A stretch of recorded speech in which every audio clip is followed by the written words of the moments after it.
Algo começou a se espalhar pelo planeta no século XX. Silencioso, invisível. Ele surgiu em um único lugar e chegou a praticamente todos os continentes. E tudo pode ter começado por causa de um único animal. Um animal tão simples que, olhando para ele, ninguém imaginaria que carregava algo tão perigoso.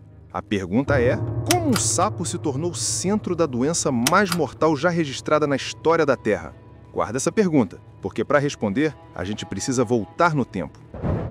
A história começa na África do Sul, nos anos 1920. O cientista Lancelot Hogben estava pesquisando hormônios, aquelas substâncias que controlam crescimento, pele, metabolismo, tudo isso. Só que ele precisava de um animal ideal para estudar isso. Um organismo barato, fácil de manter, resistente e que reagisse visivelmente a mudanças hormonais. Foi então que ele encontrou o sapo de unhas africano, Xenopus laevis. Esse sapo é curioso. Não tem língua, nem dentes, vive em poças e lagos parados e sobrevive à seca se enterrando na lama por meses. Mas o mais interessante é que sua pele muda de cor conforme o ambiente. Hogben acreditava que isso tinha relação com a glândula pituitária, no cérebro. Então, ele fez um experimento direto. Removeu essa glândula de alguns sapos. E o que aconteceu foi claro, como um interruptor ligado e desligado. Os sapos perderam a capacidade de mudar de cor. E isso transformou o Xenopus em algo muito valioso para a ciência. Um organismo onde era possível observar o efeito exato de hormônios. E foi exatamente isso que levou à descoberta seguinte.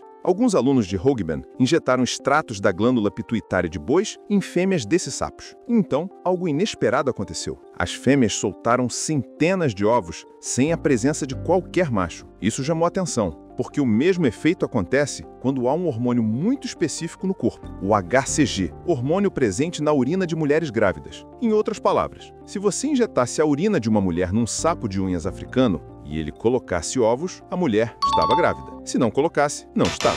Esse foi o primeiro teste de gravidez realmente confiável da história moderna. E isso não é opinião, é dado publicado em 1938, com 98% de precisão. Por causa disso, entre as décadas de 1940 e 1950, milhares de sapos foram enviados da África para laboratórios em vários continentes. Durante muitos anos, esses sapos ajudaram mulheres a obter respostas claras, seguras e rápidas sobre seus corpos. Tudo parecia um avanço. E realmente foi, até que, sem ninguém perceber, algo começou a se espalhar junto com eles. Agora, avançamos para a década de 1970. Cientistas na Austrália começaram a notar algo estranho. Riachos que antes eram cheios de sapos estavam silenciosos. Espécies que eram comuns estavam sumindo de repente. Em alguns lugares, pesquisadores encontraram centenas de sapos mortos ao mesmo tempo, algo extremamente raro, porque sapos se decompõem rápido demais para serem vistos mortos em grupos. Entre essas espécies estava uma das mais impressionantes já descobertas, o sapo gástrico incubador, que fazia os seus filhotes crescerem dentro do estômago da mãe. Essa espécie desapareceu completamente. E essa onda de desaparecimento parecia avançar como um mapa sendo apagado cerca de 100 km por ano. Mas ninguém sabia por quê. Em 1994, pesquisadores fizeram um experimento simples. Sapos criados em água de chuva sobreviveram. Sapos criados em água dos riachos afetados morreram. Ou seja, a causa estava na água. Só que a resposta definitiva veio em 1999. O culpado era um fungo aquático, Batrachiochytridium dendrobatides, ou BD. Esse fungo vive na pele dos anfíbios e isso é crítico, porque sapos respiram pela pele. Quando infectados, a pele engrossa, descasca e perde função. O sapo não consegue equilibrar água e sais no corpo. O coração para. É uma morte lenta e quase inevitável. Esse fungo já foi registrado afetando mais de 700 espécies de anfíbios e é responsável por ao menos 90 extinções confirmadas. É considerado o patógeno mais mortal já identificado na história da Terra. Mas faltava a pergunta mais importante: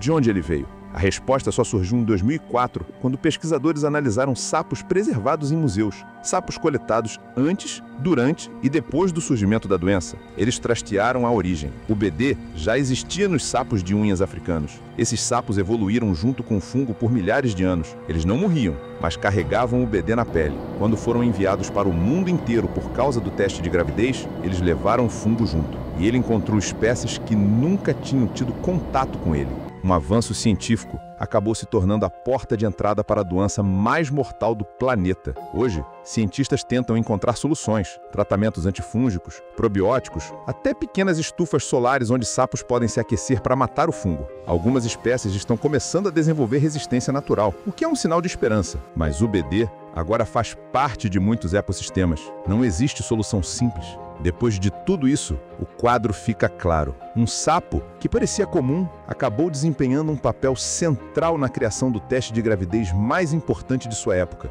Mas ao ser enviado para o mundo inteiro, ele também levou consigo um fungo que mudaria drasticamente a vida dos anfíbios no planeta. O BD se espalhou porque esses sapos foram transportados globalmente. E quando o fungo chegou a espécies que nunca tinham tido contato com ele, muitas simplesmente não tiveram chance. Centenas de espécies sofreram declínios dramáticos e várias desapareceram para sempre. E agora, o mesmo conhecimento científico que permitiu aquele avanço lá atrás é exatamente o que precisamos para tentar reparar o que foi causado. Se existe uma forma de reverter parte desse impacto, ela vem da ciência e do esforço contínuo de entender, aprender e corrigir.